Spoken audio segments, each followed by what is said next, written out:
ویسے بہت تکلیف ہے، میرا نہیں خیال تھا کہ عمران کے ساتھ یہ سلوک ہونا چاہیے تھا. پاکستان کا فارمر پرائم منسٹر ہے، بہتر طریقہ بھی ہو سکتا تھا. کیا وارنٹ ویسے سرو نہیں کر سکتے تھے؟ یہ پولیس کو اس طرح جمگٹھا کر کے جانے کی ضرورت تھی 1000 بندہ اکٹھا کر؟ ندیم بھائی ایک بات تو نا میں آج صحیح بات ہے، میرا دل بہت شکستہ ہے.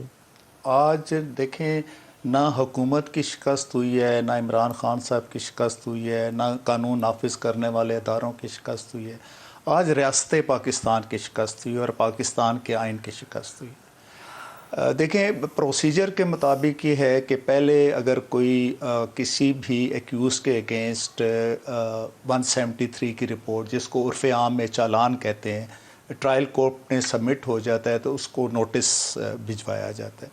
اگر وہ نوٹس کی تعمیل کے باوجود نہیں آتے تو ان کے لیے پہلے بیلیبل وارنٹس جو ہے وہ جاری ہوتے ہیں.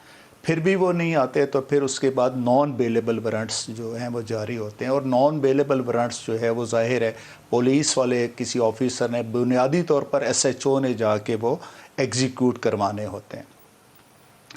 اب ظاہر ہے وہاں پہ پولیس کا جانا تو ضروری تھا. اب کسی دوسرے ضلع کی یا کسی دوسرے صوبے سے پولیس جب کسی دوسرے شہر میں جاتی ہے تو اس کے لیے یہ ضروری ہوتا ہے کہ سب سے پہلے وہ جو اس ایریا میں کا پولیس اسٹیشن ہے وہاں پہ وہ اپنی انٹری ڈالے، وہاں کی لوکل پولیس کو ساتھ لے اور پھر جا کر جو بھی ایگزیکیوشن کرانی ہے وارنٹ کی وہ کرائی جائے.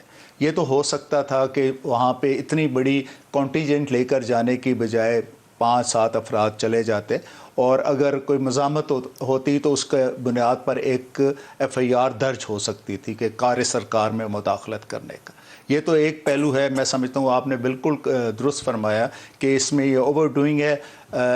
یہ رپورٹ آ جاتی جی کہ وہ انکاری ہیں یا آگے سے مزاحمت کر رہے ہیں تو کورٹ کے پاس پھر آگے یہ آپشن ہوتا کہ وہ 87-88 CRPC کی کارروائی کرتی، جس کو ہم پروکلیمڈ آفینڈر کہتے ہیں، پروکلیمڈ آفینڈر ڈکلیئر کر دیتا. اس کی بنیاد پر پھر آگے ٹرائل کے ساتھ پروسیڈ کیا جا سکتا.